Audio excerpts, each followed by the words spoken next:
The World's Not Enough is the 19th Bond film released in 1999, directed by Michael Apted. The story revolves around the assassination of billionaire Sir Robert King by the terrorist Renard and Bond's subsequent assignment to protect King's daughter, Electra, who had previously been held for ransom by Renard.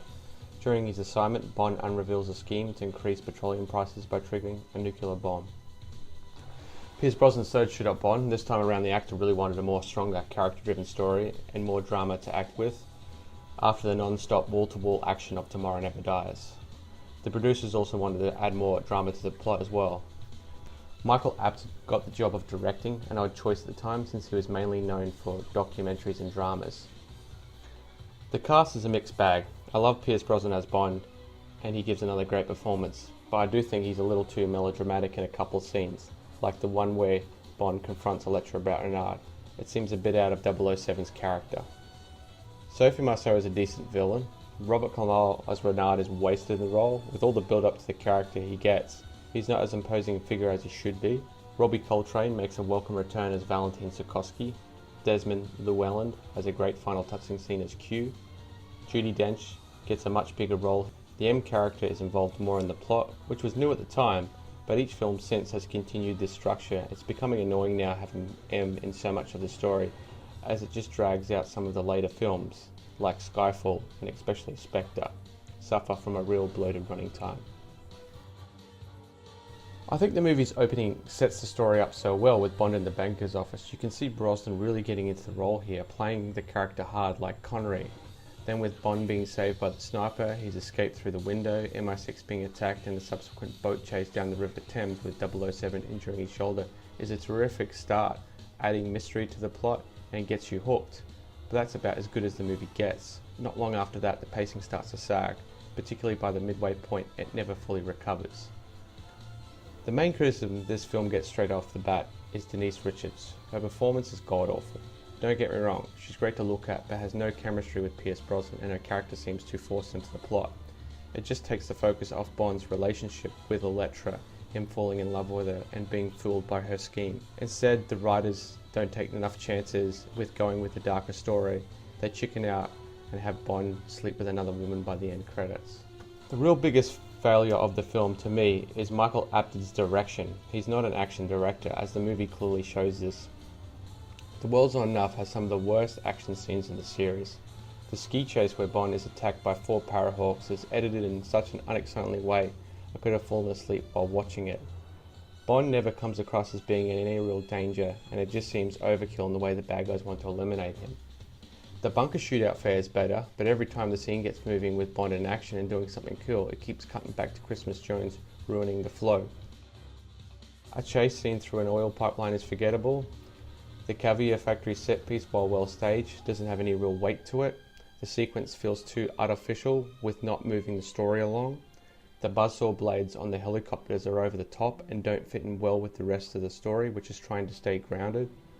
I mean, can't the bad guys just stick to using submachine guns and rocket launchers? The climax to the film is the biggest killer.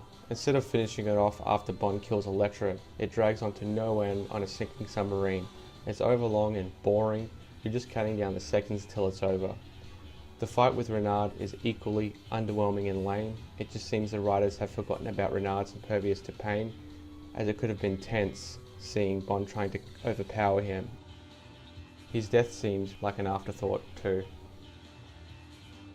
I can see what the filmmakers were trying to do with this film by going back to the strong stories and character-driven Bond movies like On Her Majesty's Secret Service, From Russia with Love, Goldfinger. There are some strong elements of that in the movie, but overall it just doesn't come together well, with Apt's bland direction, boring action scenes and bad pacing. The World's Not Enough ends up being one of the dullest and most forgettable Bond films in the series, with Denise Richards being voted the worst Bond girl of all time. Video. The Blu-ray was one of the first Bonds to be released in the format before they all came out together on the box set. Its 1080p picture is just above average looking. The film never pops out visually. I find this and Diamonds Are Forever to be the most blandest looking films in the series. I realise a lot of the plot has Bond going to unappealing places, but the cinematography sometimes comes across as a bit TV movie looking. It's surprising considering the DOP for this, Adrian Bill, has shot some amazing work, like Aliens Event Horizon. Audio. The Blu-ray gets a DTS HD 5.1 track.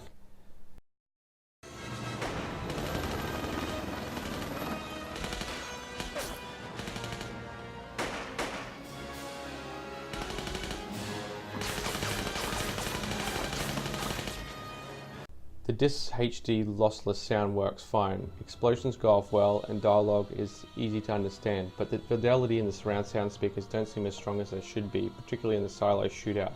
There needs to be more punch to the action, like where Bond grabs the chains and is rolling away from the explosions. There's not enough immersive sound coming from the back speakers. Finally, I tried the film briefly in the regular DTS 5.1 German and found it much improvement. For a film released in 1999, the surround sound should be better. Out of the 4 Brosnan films, this is the least impressive on Blu-ray.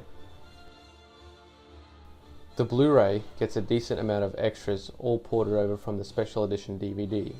The deleted scenes are the highlight. They come with an optional video intro of Michael Apted, as well as some with commentary.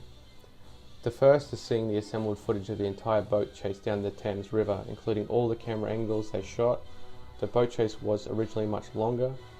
The opening would have just had Bond escape the Swiss banker's office, which then would have faded to the garbage song, but test audiences were unimpressed by it, so Apted decided to extend the whole banker's office sequence with the boat chase, making it the longest opening in the series. It's great to see all the footage together. There are some cool shots, but a lot of it was cut for the best reason. It gets too silly, including a moment with a puppy between the chase of Q's boat and the police cars. Though I do like the cigar girl shooting a random bystander before she steals the hot air balloon. The other deleted scenes reveals Renard as a sniper from the start.